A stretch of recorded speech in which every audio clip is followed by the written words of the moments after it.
Hello বন্ধুরা, আশা করি সবাই ভালো আছো। আমি তো ভালোই আছি।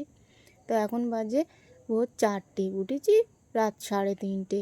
প্রত্যেক দিন আমি উঠি রাত 3টের সময়, কিন্তু আজকে আমার আধা ঘন্টা লেট হয়ে গেছে। তার জন্য আমি এতটা ব্যস্ত, কি বলবো, কাজগুলো যে কিভাবে সব গুছিয়ে রাখবো তা সে আর আমি ভেবে পাচ্ছি না। সব কাজ সংসারে, যে একটা মানুষের সংসারে কম কাজ থাকে। এই যে রাত্রে একটু বাসনগুলো ছিল আর এখন রান্না করেছি, যা বাসনপত্র সব একসাথে খুব তাড়াহুড়োর মধ্যে আমি মাজা ধোয়াটা করছি। আরও তো বাদবাকি কাজ পড়ে আছে। আজকেও আমার ঘুমতে উঠতে আধা ঘন্টা কেন লেট হয়েছে? কালকে যে বাড়িতে এসেই দেখি কর্তামশাই একটা পোলট্রি এনেছে। বলে সেই পোলট্রিটা কাটলাম, বা তার পরিষ্কার করলাম, মশলাগুলো বাটলাম। বেটে একা হাতে তো সব করতে হয়, সেগুলো গোছাতে গোছাতে রান্না বান্না করতে সব কিছু রেডি করে রাখতে আমার সেই 7টা 8টা বেজে গেছে।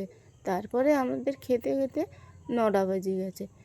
সেই আমরা শুয়েছি 10টা 10:30টার দিকে শুয়েছি। তা যা আমি প্রত্যেক দিন এমনি ঘুমিয়ে পড়ি সন্ধ্যে 7:30 8টার মধ্যে আমি শুয়ে পড়ি, কিন্তু কালকে আমার মাংসটা এনেছিল, তার জন্য আমার লেট হয়ে গেছে। তাই আজকে আমি বড্ড ব্যস্ততার মধ্যে আছি। আর এদিকে দেখছো চারিদিকে অন্ধকার, আর এই সামনের দিকে শুধু বাগান আছে। এই বাগান